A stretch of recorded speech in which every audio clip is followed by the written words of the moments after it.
Hello and welcome to a Nepal review. We're going to be talking about the pros and cons of Nepal, the trek, and how we felt everything actually went. So, to start off with, Shannon, how did you find Nepal? Nepal was great. I really enjoyed it. Pushed me to my mental and physical limits, but it was such an experience, and I would recommend doing the trek first of all to anybody. Nepal in itself was a different kind of atmosphere than what I was ever used to. So yeah, it was a total shock to my system. It's a totally different culture, but it was good though. I'm glad we done it.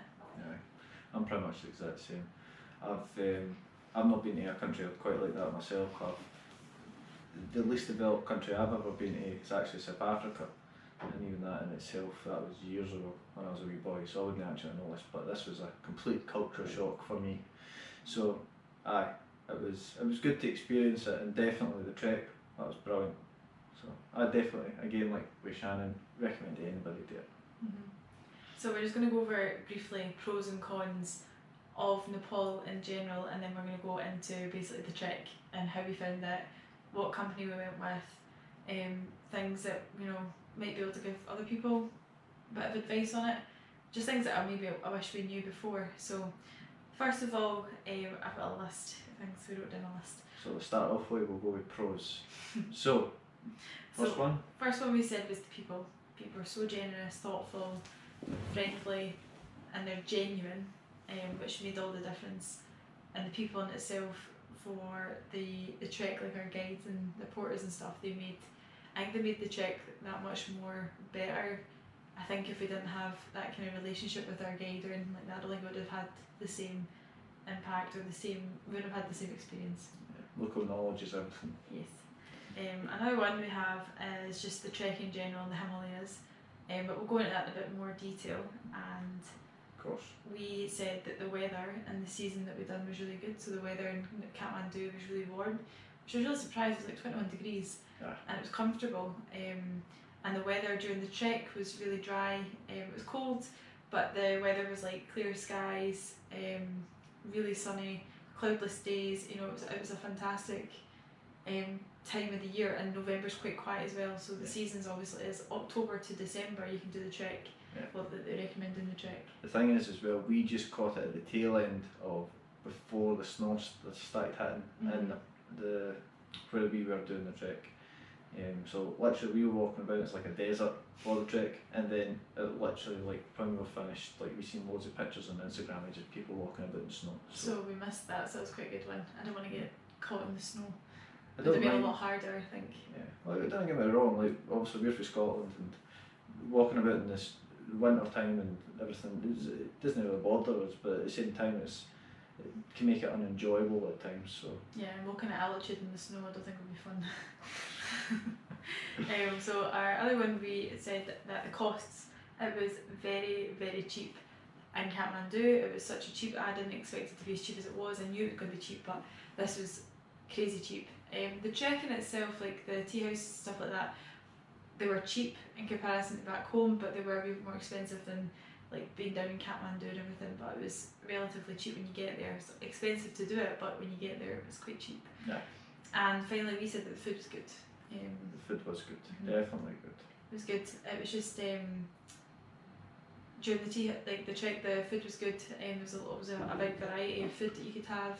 If you enjoyed like curried food and things with spices and all this other different things that you wouldn't think of normally trying, it's generally really good. You look down the menu and then you'll find something and be like, I wonder what that is. I'll just go for it, and then it turns out to be this. You have a big massive plate of food that you have no clue what it is, and you try it all and you're like, oh, it tastes brilliant.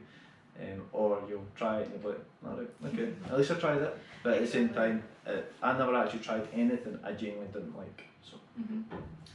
So moving on to, in fact no, actually I've got a couple more. We said that the flights were good. Flights in the sense that you can get flights out of Kathmandu to anywhere in the Middle East and in Southeast Asia. And then the final one, we said that the pharmacy in general in Kathmandu, it is very cheap to get any sort of medication. It's really easy to get it, and it's relatively safe as well. So you just need to walk up and just say, I want such and such they'll say, okay, we've got it or we've not got it, and then they'll go grab your box, literally throw you a box and say, give me the money for it, and that's you, you've got your drugs. So it's dead easy that way. You don't need a prescription. And it's cheap, in consideration, of course. So moving on to cons, the big thing that me and Robbie really suffered was the cleanliness and the lack of hygiene. Not always, but most of the, like in Kathmandu, it's really smoggy. A lot of it's dirty, and you constantly watch, you know, the water, things like that. You can't let the water touch your mouth when you get in the shower. That's difficult. You try to get washed. Obviously, can't brush your teeth with the water, and as well, cleanliness on the actual trek itself was hard because the higher you're going, there's no hot showers, which makes it difficult. As far as I've read, there's like 3 different types of parasite that you can actually get just from the water. There's like Giardia, and Giardia's the main one I read about, and there's another 2 that I can't actually remember the names of. But yeah, you need to watch yourself with the water. It was really bad. We got really sick with it. But the other couple of things that we would say were cons of travelling to Nepal is the airport. The airport is chaotic and stressful. There is no, I don't think there's any sort of, I don't know, organisation to it at all. No. You know, they've got signs up that's paper signs telling you what airline and what queue to go into, but it's not very well organised, and there's only one departure hall, and you're all just sitting there, and you know, it's like last minute they tell you that the flight's boarded and you're running trying to get onto the flight, you know, so it's not, for someone like me, that's a stress. Yeah. In contrary to what we actually said was a pro, which was the people, one of the things I found was some of the airport workers weren't actually as nice as they normally would be. But I think that's just purely for the fact that it is a mess in there, and try to control chaos is a nightmare, obviously. So it's literally just like getting a million people to try and go through one tiny door and say, there's your exit, and everybody just go now.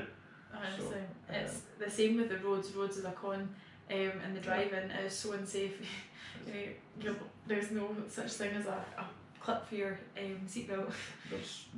And the thing is as well, there's no system, literally no system to drive, other than just try and I do say try and drive on the left hand side and make sure you don't hit anybody, of course. But that's the only system they really have in their driving.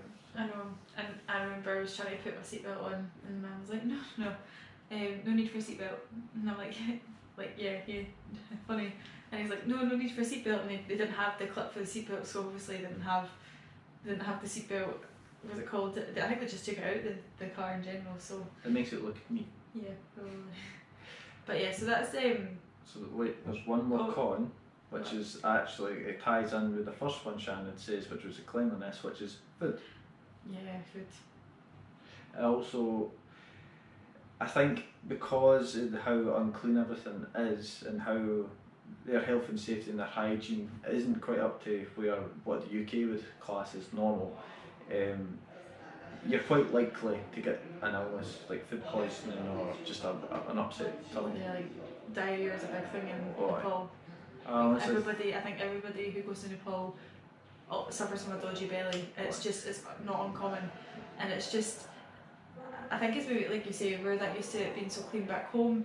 I mean, hand sanitizer is great, but it doesn't kill everything. You know, you're trying your best to stay, keep your own personal hygiene to a good standard, but you don't know what other people are preparing your food, and that's what we found, especially in the last couple of days of the trek. And Robbie got really sick as well. So we're in Thailand, and we've been here for how long now? About a week. Yeah. And I feel that it's kind of just catching up with me now as to like the food poisoning that I had earlier on when we got to Thailand, as well as the fact that all the stuff we've been eating in Nepal, I'd actually read as well that can actually be delayed by about 10 days to a couple of weeks to actually hit you. So roughly about the now, and I'm starting to feel it the now. I'm not feeling too great the now, so I know. Getting there. I'm feeling better now, so there's a plus. It's only taken 5 weeks. But yeah, so that's our, in a nutshell, Nepal pros and cons. There's probably a lot more we could talk about, but again, we don't want to bore people. We want to just be kind of short and sweet and concise and just straight to the point on how we found it. So what we'll go into next is the trek. Okay. So we've got all this written down in a book that you can't see for tidiness. So, the trek. Oh yeah, the trek. How did you find it? I loved the trek. The trek was like the most exciting, most difficult thing I've ever done in my life. It was so mentally and physically challenging. It literally is hill walking every day.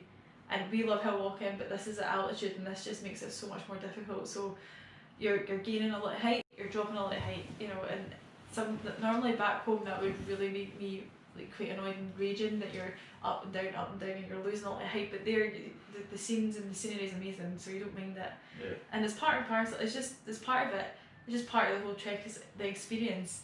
And you know, the group that we had was great, our guide was fantastic, but what we'll do is we'll go over pros and cons, but sorry. No, that's alright, but basically Shannon has actually named a couple of the pros so far, which is the people that you're actually doing it with. You become a team, you become closer as a family, almost as a family unit anyway, for that period of time.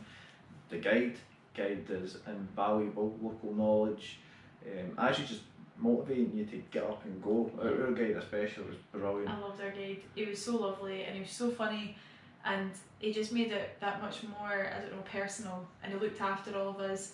I mean, every one of us got sick at one point and he was there. I mean, Robbie never got sick.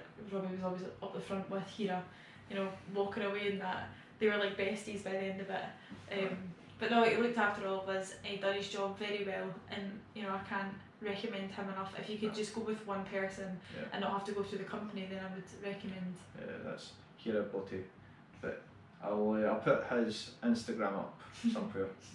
If you want to follow him. But he doesn't put any pictures up, which I'm quite disappointed because Kira's a poser. Kira likes to get a good picture. Oh, he likes a good jumping picture. Yeah, it was very, very photogenic. But yeah, so we were saying that the company that we went with was Can Do Adventures. It's a UK based company. They do treks in Nepal, Bhutan, Tanzania, South America, Africa in general, South Africa and stuff like that. And also they've started doing one in Svalbard.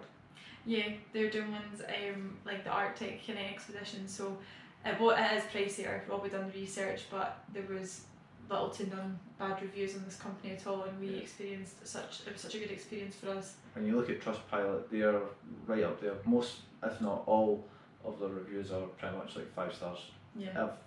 I've seen a couple like 4 stars, but again they're just kind of like everybody's still all saying that you would still go with them for a second time round, you know. Yeah. So yeah, there's no one that actually says no, never again. So. No, definitely, and plus the whole trek's organised so well. It's got such a great itinerary. Everything that they gave you beforehand, they gave you an equipment list. They gave you the itinerary that you're going to follow for the next 14 days and you're walking. It shows you how much elevation you're gaining, how much you're losing, tells you where you're going, and everything's organised for you. All the tea houses are organised, you don't need to worry about anything. You've got your porters taking your big bags. So really it's like kind of a luxury. You're paying that wee bit extra for them to look after you, keep you safe. And when you get to the tea houses, you don't need to do anything. You don't even need to order your own food. Like, Hira comes over a wee menu, asks you what you want, and he deals with your bill at the end, pay for it the next day, and which is great. It takes away all of that hassle when you're knackered, and it's good. I like that, like how organised it was. There is one other aspect that I really liked Can Do for, which is that they actually invest in their guides more than a lot of other companies I've read up. They actually say, right, you've done a good job, we're going to put you on a course. You've actually showed us that you're actually a valued member of our company, so we're going to put you on a training course. Like for example, our guide actually went on a 45-day, and I do say 45-day training course straight after our trek. He did get maybe a week or so off, but at the same time, 45 days of training in the mountains, so that means he's going to be even more skilled and even more experienced to do what he really loves doing. He done a peak climb as well, so he's experienced an actual climbing like the 6,000 metre mountains in the Himalayas. Well, he's actually done a few, he says, but still, and he wants to do Everest one day, so I think he's even for next season, so fingers crossed he gets to do it because he's such a wee cherub. But in general though, like Robbie was saying, the people in itself made the trek. We had such a good group. We motivated each other. We done really well, and it was good the fact there was only 4 of us. You know, so it's good the fact that, you know, there was only 2 other people along with us on the trek. sometimes when you see the big groups, it just seemed that there's too many and they were trying to rush ahead. Whereas Hira, like our guide, set the pace where we go really slow, and for us it is really slow. But again, I was thankful for it, because you don't realise how out of breath you are just doing simple things and just walking. And then again, when we done Got Curie, which is a one of the, not a peak, it's not a peak, it's like it's a hill basically, but it's over 5,000 metres, and it was hard going. It's still a mountain, but the thing is, it'd be like the equivalent of just climbing a hill in the UK. But it's a mountain nonetheless. It's like 5,350 odd metres or something. I can't quite remember. I'll put it up on the screen somewhere. But yeah, it's a hard going route that we've done, and the thing is that is also another pro, is that the route we actually took was actually a much more quieter route, but also had much more humbler people actually doing the same kind of route, if not the different routes that add on to this one. So yeah, it was just, and you could go and speak to someone, sit and walk away with you and sit and have a wee chat, go into a tea house, sit and speak to somebody, no problem at all. Whereas obviously you get onto the base camp side, and I found personally that people are a lot bit more apprehensive to speak to you, and more just like, this is what I'm doing, this is me, and their groups are just going for it, just hell for leather, just fast as they possibly could, no taking in the scenery, and just head down, go. Yeah, I mean, now going to the cons of the trek that we found, that was one of them. That's one of them. Like on the other side, Everest Base Camp is absolutely heaving. It is so busy. Like the minute you cross over and you join back onto the main path, it's just groups after groups, and everybody's there for that purpose of going to Everest Base Camp. And Everest Base Camp was an achievement in itself, but when we got there, there's that big rock, that big standard rock that's spray painted, and everybody wants a picture. You need to be courteous, but there was, we got on top of the rock. We were quite lucky how it worked out, but then this other couple's trying to go up, and this guy's like blocking the view behind the other. He's like trying to get up on top of the rock as well, so he's ruining their picture. And he's going up and he's like chanting, he's got his arms round him, and he's got a can of lager, and you're like, you're ruining it. And they're playing music as well, and you're like, right, I get it, you want to seize the moment, but you're ruining it for everybody else. That kind of spoiled it for us, and I really was quite annoyed with that. But I heard that Everest Base Camp wasn't going to be the best part about the trek. Got Curie and the Chola Pass, like all these incredible things that we experienced and what we done was so much better, and I would highly recommend that. But I agree. And the thing is as well, if I had to pick one part of the whole trek that we done that I didn't like, it would actually be base camp. I genuinely, I'm glad I done it, don't get me wrong, I am, but at the same time it's something that I really just didn't like it, purely for the fact that it seems like everybody goes there. It literally just seems like, yeah, let's just go to base camp. That's I can't think of anything else to do, so base camp it is. The journey was more fun and such a better experience than actually getting to the final destination, if that makes sense. Like, it was just so much better, but it will go on to the other cons we've got, because we could talk for hours on it. Another big one was cleanliness, like we were talking about, but both for just the tea houses, your personal hygiene. I mean, baby white washes aren't the best. You got rashes after a couple of days, and both of us never had a shower for about 8 or 9 days at one point, and honestly we were disgusting. But it was manky, we smelled right. Yeah, and as well, like one of the girls in the trek gave us a tip, so bring Vicks with you, because it masks the smell of you and it masks the smell of other people because you put it on your nose, and it helps with like the cold and the virus symptoms that you do get, because you get really unwell because your body's not used to it. 50% less oxygen in the air. Which brings us on to the next con, which is of course the lack of oxygen. So you start picking up injuries and you start getting more sick. I've actually got an old injury which I used to do from Thai boxing, where my knee gets a bit sore, and I started noticing it when I started running and walking for longer distances. When I was on the trek, the higher I went, the more my knee was starting to play up, whereas it's not been too bad for the past few months. However, this did start playing up properly. It was quite sore at some points. So yeah, be aware that it can flare up any injuries that you've got. And I don't want anybody to think that this was, I mean, you can watch as many videos as you want, and it puts it as an incredible experience, and it really is. but you need to bear in mind it is really hard. It is hard going. Wow. You need to get yourself mentally prepared in the sense that you're walking every day, and you know, the higher you go, the only way you can get down is to walk back the way you came. You know, if you're getting a helicopter, we saw someone trying to get, you know, this man was wanting a helicopter rescue and it was going to cost him $3,000 just to get it up, and you need to pay for the fuel on top of that, you know, and they were quite high up. Guide was saying, what was it, that it's something to do with it, the helicopter can only take so much, obviously the higher you go, and because the higher you go, less people can actually share the amount, so then that means it's going to obviously be more costly. So yeah, so just bear that in mind. I mean, definitely do it if you love walking, but I didn't account for how unwell I would get. I thought I'd just go, it'd be fine, you know, I'd be no bother at all, and there was times where I was just so ill, and it's taken me a good 2 weeks to finally get back to normal after the trek. You know, it took me 40 minutes to get washed when we finished. And you should, oh, it was disgusting, you know, just things like that. People don't tell you, but I would rather tell people that you're going to be absolutely minging. There'll be points where you're like, I just want this to be over, but now see, looking back, you're better. I can enjoy it. It's a shame for Robbie's not well.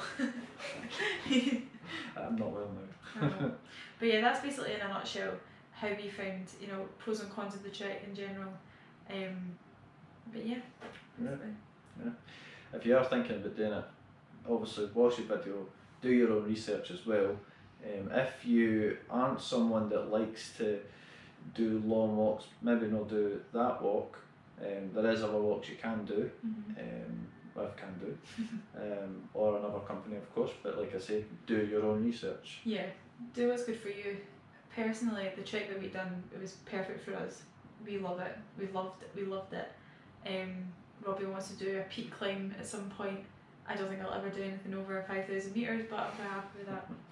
Eventually, one day, once I've saved up another fortune. Yeah, that's another video we're going to do, is I'm going to tell you all the costs of the trek and like average costs per day on the trek, and you know what was needed for it and stuff like that. So stay tuned.